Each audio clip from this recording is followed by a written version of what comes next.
Evo idemo prema zidu plače.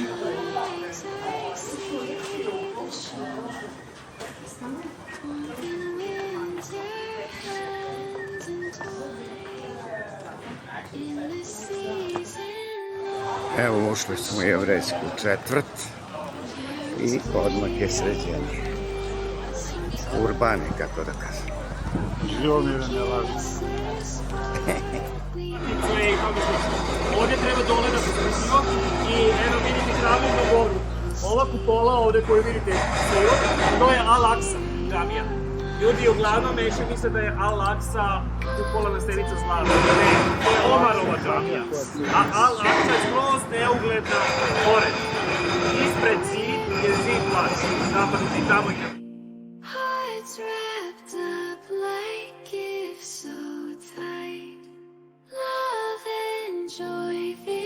Kasnije Solomon tu napravio hram, Hristos propovedao u tom hramu, kasnije kada je razrušen hram u vreme Rimljana, kada su Rimljani razvalili, kasnije dolaze muslimani i grade prvo Omarevu džamiju, ona zlatnom kupolom, i Al-Aqsa je ova sa neuglednom kupolom, s polja potpuno neugledna, ali se lepo urađena.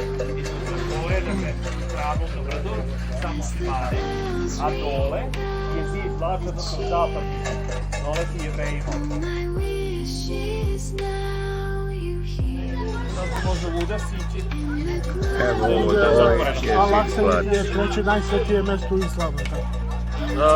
Da, hramu na brdu uopšteno, zato što... Toliko je gužva na zidu plača da vi nemate pojma. I prošli smo i kontrolu i skeniranje i sada čekamo da idemo.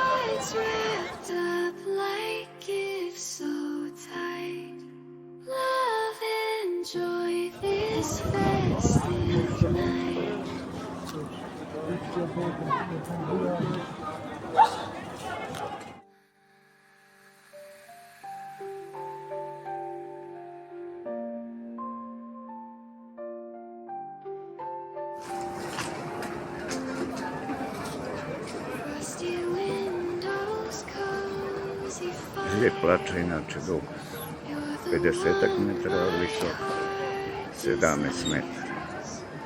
I to su plakali Jevreji kada se izgubili grad, a posle ga je dali povratiti.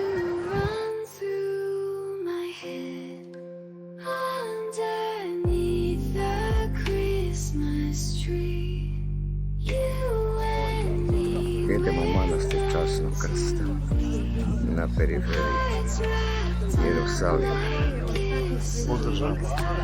gde je napravljen krst na kome je Isus razapet.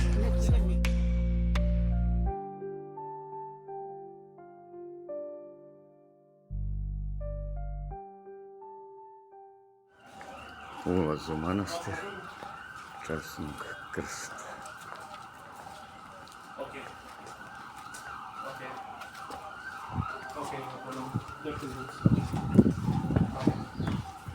Obično je zatvoren,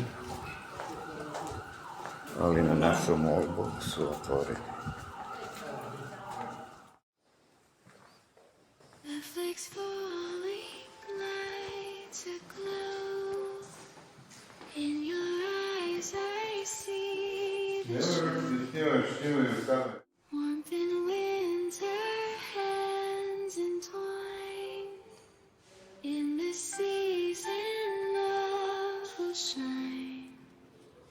Carols playing mistletoe.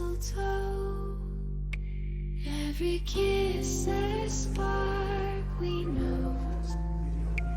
Whisper sweet like cocoa steam.